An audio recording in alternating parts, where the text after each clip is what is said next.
നമസ്കാരം.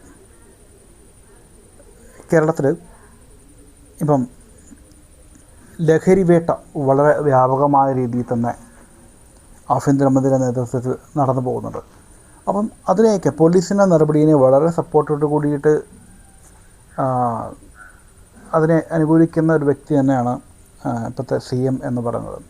പക്ഷേ CMന് മുൻകാല ഒരു ചരിത്രം എന്ന് പറയുന്നത് കോൺഗ്രസിനെ നയിക്കാൻ വേണ്ടിയിട്ട് ശശി തരൂർ മാത്രമേ പറ്റൂ, അല്ലെങ്കിൽ കേരളത്തിൽ എന്തെങ്കിലുമൊക്കെ മാറ്റം കൊണ്ടുവരാൻ കേരളത്തിൻ്റെ തലപ്പത്തേക്ക് അല്ലെങ്കിൽ ഒരു മുഖ്യമന്ത്രി ആ ഒരു പദവിയിലേക്ക് VD സതീശൻ എന്നൊരു പേര് വരുന്നതിന് മുമ്പ് ശശി തരൂരിനെക്കുറിച്ച് പരാമർശിച്ചിരുന്നൊരു കാലഘട്ടം ഉണ്ടാകും.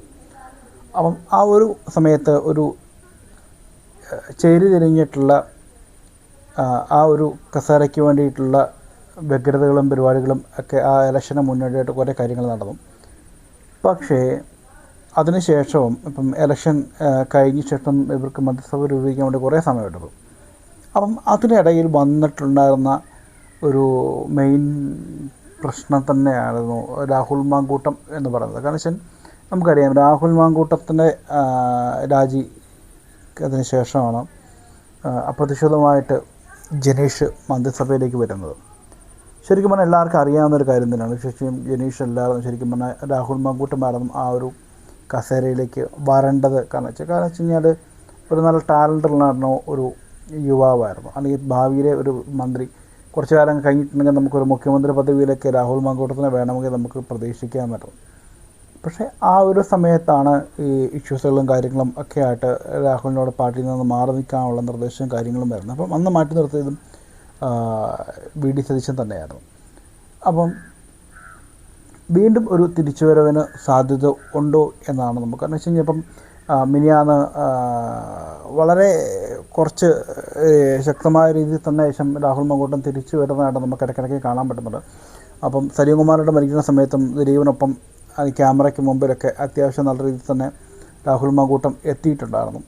അപ്പം രാഹുൽ മാങ്കൂട്ടത്തിനെ പരോക്ഷമായ അല്ലെങ്കിൽ പോലും ഒരു സപ്പോർട്ടിങ് VD സതീശൻ്റെ ഭാഗത്തു നിന്ന്, മുഖ്യമന്ത്രിയുടെ ഭാഗത്തു നിന്ന് വളരെ സപ്പോർട്ട് കിട്ടുന്നുണ്ട് എന്നതാണ്. കാരണം അപ്പം ഇനിയിപ്പം പാർട്ടിയിലേക്ക് തിരിച്ച് താൽക്കാലികമായിട്ടാണെന്നോ രാഹുൽ മാങ്കൂട്ടത്തിനെ മാറ്റി നിർത്തിയത്. അപ്പം ഇനി ശക്തമായ രീതിയിൽ രാഹുൽ മാങ്കൂട്ടത്തിനെ തിരിച്ചു കൊണ്ടുവരാൻ കഴിയുന്ന ഒരു വ്യക്തി എന്ന് പറഞ്ഞാൽ VD സതീശൻ തന്നെയാണ്. അപ്പം മുഖ്യമന്ത്രി എന്തായാലും തിരിച്ച് രാഹുൽ മാങ്കൂട്ടത്തിനെ കൊണ്ടുവരുമോ എന്നതാണ് ഏറ്റവും വലിയൊരു ചോദ്യം. അപ്പോൾ അതിനുള്ള സാധ്യതകൾ കാണുന്നുണ്ട്. പിന്നെ അതുപോലെ ഇപ്പോഴത്തെ നിലവിലെ സാഹചര്യത്തിൽ ഇപ്പം ബസ്സുകളും പരിപാടികളും ഒക്കെ നടത്തുന്നുണ്ട്. പക്ഷേ നമ്മൾ കേരളത്തിൽ ഇവർ ആദ്യം പറഞ്ഞതെന്ന് വെച്ച് കഴിഞ്ഞാൽ കേരളത്തിൽ എല്ലായിടത്തും ഈ ടൂർ പോകാനും ഇതിനൊക്കെ ആയിട്ടും KSRTC യൂസ് ചെയ്യാമെന്നാണ് പറഞ്ഞത് ലേഡീസിന്. പക്ഷേ ഇപ്പം ആദ്യത്തെ 100 ദിവസം എന്ന് പറയുന്നത് സാധാരണ ബസ്സുകളിലേക്കാണ്. അപ്പം നോർമൽ ബസ്സുകൾ എന്ന് പറയുമ്പോൾ ഓർഡിനറി ബസ്സുകൾ തന്നെ ഏകദേശം കേരളത്തിൽ വളരെ എണ്ണം കുറവാണ്. അപ്പം ആ ഒരു കാര്യത്തിൽ ഇപ്പം രമേശ് ചെന്നിത്തലയുടെ ഭാഗത്തുനിന്നുള്ള കാര്യങ്ങൾ കറക്റ്റായിട്ട് പോകുന്നുണ്ട്. അതിനെ നമുക്ക് സപ്പോർട്ട് ചെയ്യാം എന്ന് പറയുന്നതിന് ഒക്കെയാണ്.